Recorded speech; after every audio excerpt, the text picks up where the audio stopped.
రెండు తెలుగు రాష్ట్రాలలో మొట్టమొదటి factory outlet jewellery shop Mukunda jewelleries. 10 ఏళ్ళు గమ్మనున్నామే, 10 ఏళ్ళు ఊసే లేకుండా ఉన్నామే. ప్రత్యేక హోదా ఇచ్చారా? ఎవరైనా పట్టించుకున్నారా? ఎవరైనా? బీజేపీ పార్టీ ఇచ్చిందా మన మంచితనం చూసి?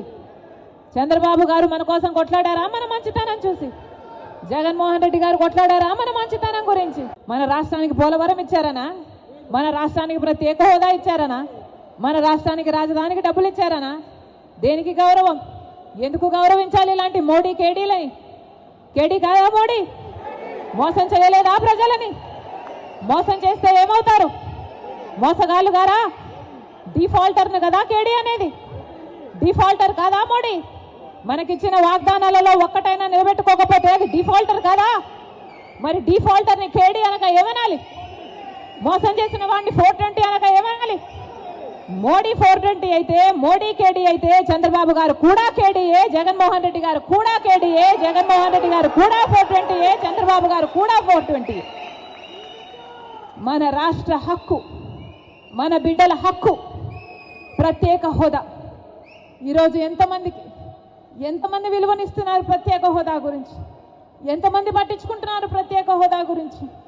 అసలు ప్రత్యేక హోదా మన రాష్ట్రానికి వచ్చునుంటే ఈ పాటికి ఎక్కడుండును మన రాష్ట్రం? 15 లక్షల కోట్ల రూపాయలు విలువ చేసే ప్రత్యేక హోదా వచ్చుంటే మన పోలవరం మనం కట్టుకోలేమా? మన రాజధాని మనం కట్టుకోలేమా?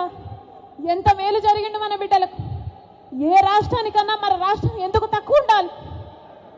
బాధ లేదా? ప్రత్యేక హోదా వచ్చునుంటే మన రాష్ట్రం ఎక్కడో ఉండుండే. రాజశేఖర్ రెడ్డి గారు మన రాష్ట్రం గురించి, మన రాష్ట్ర ప్రజల గురించి ఎంత ఆలోచన చేశాడు. ఉందా ఈ నాయకులకు ఆలోచన? చంద్రబాబు గారికి ఉందా? పోనీ జగనన్న గారు రక్తం పచ్చుకొని పుట్టారు కదా, ఉందా జగనన్న గారికి ఆలోచన? రాజశేఖర్ రెడ్డి గారు జలయజ్ఞంలో ప్రాజెక్టులు 54 ప్రాజెక్టులు మొదలు పెట్టాడు. ఆంధ్ర రాష్ట్రంలో 12 ప్రాజెక్టులు పూర్తి చేస్తే 42 ప్రాజెక్టులు ఇంకా అలాగే ఉంటే ఏమన్నాడు జగనన్న గారు? నేను 6 నెలల్లో పూర్తి చేస్తానన్న జగనన్న గారు రాజశేఖర్, ఇదేనా మాట నిలబెట్టుకోవడం అంటే? మడమ తప్పకపోవడం అంటే? ఇచ్చిన మాటను మడత పెట్టారు కదా మీరా రాజశేఖర్ రెడ్డి గారి వారసు? ఆలోచన చేయాలి. రాష్ట్ర ప్రజలందరూ కూడా ఆలోచన చేయాలి. ఈరోజు వ్యక్తిగత కారణాల కోసం రాజశేఖర్ రెడ్డి బిడ్డ ఆంధ్ర రాష్ట్ర రాజకీయాలలో అడుగు పెట్టలేదు. వ్యక్తిగత రాజకీయాల కోసమే అయితే, వ్యక్తిగత కారణాల కోసమైతే రాజశేఖర్ రెడ్డి బిడ్డ 2019లోనే ఆంధ్ర రాష్ట్రంలో అడుగు పెట్టాల్సి ఉంది. కానీ ఈరోజు ఆంధ్ర రాష్ట్రంలో రాజశేఖర్ రెడ్డి బిడ్డ అడుగు పెట్టింది అంటే ఎందుకు పెట్టింది? ఎందుకంటే ప్రత్యేక హోదా కోసం కనీసం పోరాడే వాళ్ళు కూడా లేకపోయారే అని. మనం పోరాడకపోతే ఆంధ్ర రాష్ట్రంలో ప్రత్యేక హోదా ఎప్పటికీ రాదు. కాబట్టి ప్రత్యేక హోదా ఇస్తానన్న ఏకైక వ్యక్తి రాహుల్ గాంధీ గారు. మొట్టమొదటి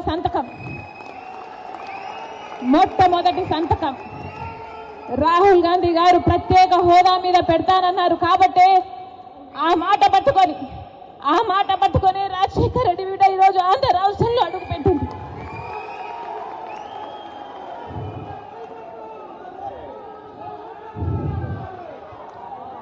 ప్రత్యేక హోదా లేకపోతే ఆంధ్ర రాష్ట్రానికి భవిష్యత్తే లేదు.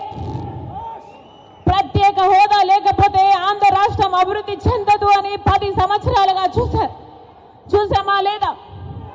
మరి ప్రత్యేక హోదా మనకు లేకపోతే, ఆంధ్ర రాష్ట్రానికి జరగకపోతే మన బిడ్డలు ఎలా బతకాలి?